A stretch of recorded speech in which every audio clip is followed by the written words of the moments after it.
somebody suddenly pulled a knife. People just don't understand you anymore. And then they slowly withdraw. How much I lost hope sometimes because there was no end in sight.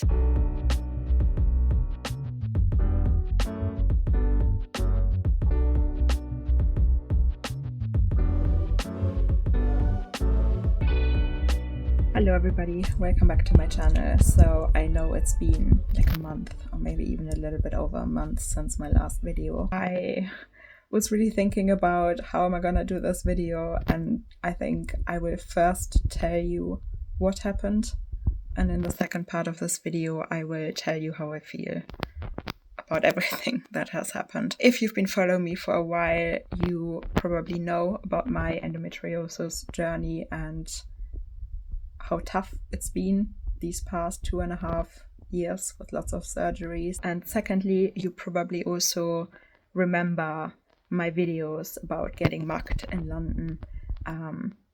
It happened like twice. Once they really did mug me, and the second time I got away. My endometriosis pain, everything has gotten so much better. But for the past 2 years, ever since my third surgery, I've been having pain when I'm sitting. I call it my sitting pain. Sitting is such an essential part of life. Like, I had to get a standing desk because I couldn't edit, sitting down anymore. I couldn't just relax sitting on the sofa anymore with the fur babies, watching TV, playing Xbox, just sitting on the train, sitting, having dinner with friends. And obviously the brain gets used to pain and you accept it at some point, but part of me was still fighting it. Tons of scans. I actually went in under anesthesia recently to get a nerve block, which I was hoping would help, and it did not. I finally did find a surgeon that was willing to, she's going in exploratorily and seeing what she's finding, basically. I am so grateful that I did find her after everything I've already been through. And I think just generally, people are obviously dismissing pain so easily. If you're not in that body and if you don't understand chronic pain, be grateful. It's been a nightmare. She decided that we're gonna have a sixth surgery, very precisely localizing the area. And then a week before my surgery was planned, I celebrated Sarah's birthday with her. Like, you guys know Sarah, she's been at my wedding, she's one of my closest friends. Towards the end of the day, I was on my way home on the tube and it was rush hour, it was very crowded. I was sitting, actually, I was doing emails on my phone. When it was time for me to get off at my station, I got off probably with 15-17 people at my exit door. And we were waiting for the doors to open. And in the moment where the doors were opening, I felt a really sharp prick, like a puncture, on my hip. I was wearing a white dress that day and I got out onto the platform with everybody. I was waiting for people to leave.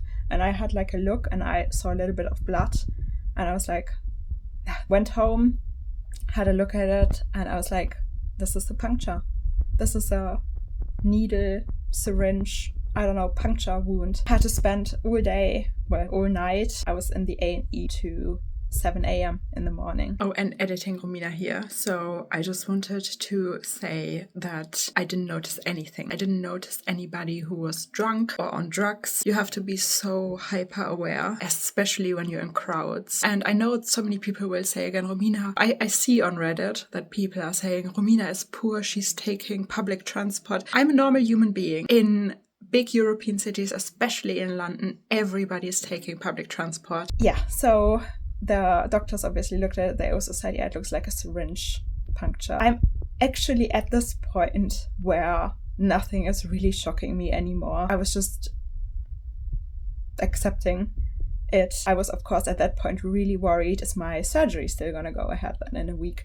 So what they did is they gave me, obviously, antibiotics, booster shot for hepatitis, booster shot for tetanus, and PEP, which is HIV post-exposure prophylaxis. Staying in the A&E that night at 3 a.m., somebody suddenly pulled a knife and stabbed the person next to them in the arm. The doctors were actually the ones going in on those two. It took a while for security to come. It took a while for the police to come. It was such a bad thing happening, but you could immediately see the good thing of humans coming out, because everybody in my room where it happened really got together, like how people care for each other, how people are then opening up to each other. And there was like a woman that was sitting next to me. She then told me about her 4 daughters and that she's scared that something would happen to one of her daughters. And there was this other girl with her mom. She was probably 18 already, but her mom was still there with her. And the mom was so motherly. And she got us all hot chocolate. And there was this couple sitting next to the person who got attacked. And they were like, oh my God, imagine that would have been us. And everybody was kind of bonding and getting together. And that was really nice to see. I did get my PEP within the first 24 hours, but I did not foresee how bad I would react to the PEP, because I've been almost throwing up every single day for months now. I have 4 days left because you have to take it for 28 days. So I told my surgeon obviously everything, and the surgery could go ahead. So, you know, the medication wasn't interacting with the anesthesia, and she was also willing to do it. But then having quite a large incision, I would say it's probably almost half the size of a C-section, plus the nausea and the throwing up in the following days, it was a lot of pain. So that took me out entirely. And I said, this time I'm just gonna rest. I'm not gonna try after 2 weeks to film again and put videos out. Right now I'm 2.5 weeks post surgery, and I have hopes that I'm finally going to be able to sit again. So what they actually found was a blood vessel from the from intra-abdominal cavity being stuck in one of my laparoscopy scars, because obviously you go through the skin layer, the fat layer, the muscle layer, into the through the abdominal wall into the abdominal cavity. It was a blood vessel basically stuck in one of my scars, internal scars. And whenever I was sitting, it was basically compressed so that the blood was probably pooling up. That caused pain, and the longer I was sitting, the more pain it caused. Now, if they actually did find the source of pain, I would be the happiest girl on earth. That's what happened. And to be honest, how I feel about everything, mentally, emotionally, I've been through a lot. Not only obviously did I have to give up on thought of having a biological child, going through now 6 surgeries in 2.5 years was tough in itself. I think I mentioned that before, losing friends, simply because some people openly said they can't deal with hearing about medical issues. When I was really, really deep down in a dark hole, and I said, hey, please, I need you to come over, and I begged like 2-3 times over the course of 6 months, and I got totally ignored, to noticing, no matter if it's family or friends, that some people just, there is no understanding anymore to what it means to live with chronic pain. So I don't know if you have experiences with going through tough times and you noticed close people or people that should have been there, no matter if it's family or friends,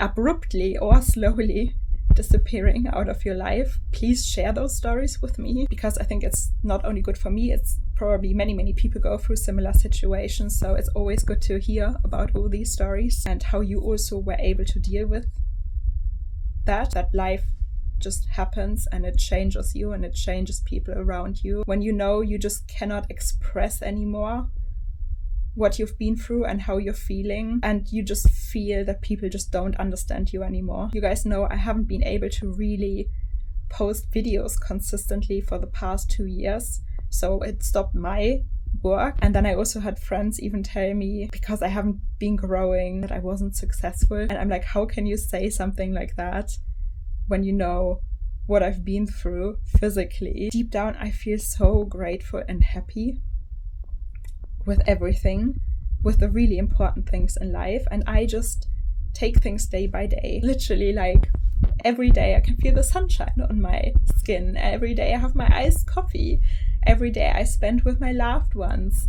Every day I spend with the fur babies. The very, very little small moments in life. That's all I need. I don't have big goals anymore. My husband just came in. I just have 2 of our friends coming over now. I'm just grateful for all the small things. Yeah, I think I came a long way. There's always a good thing coming out of bad situations, and I think in the end I'm just very grateful for everything I was faced with in those past 2.5 years, for everything I have learned about myself. I overcame my own demons, my own fears.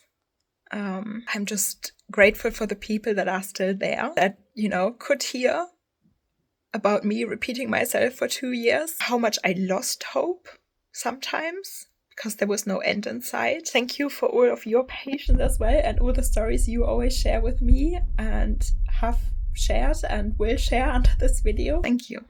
So, hope I see you again soon. Everything else is going to follow.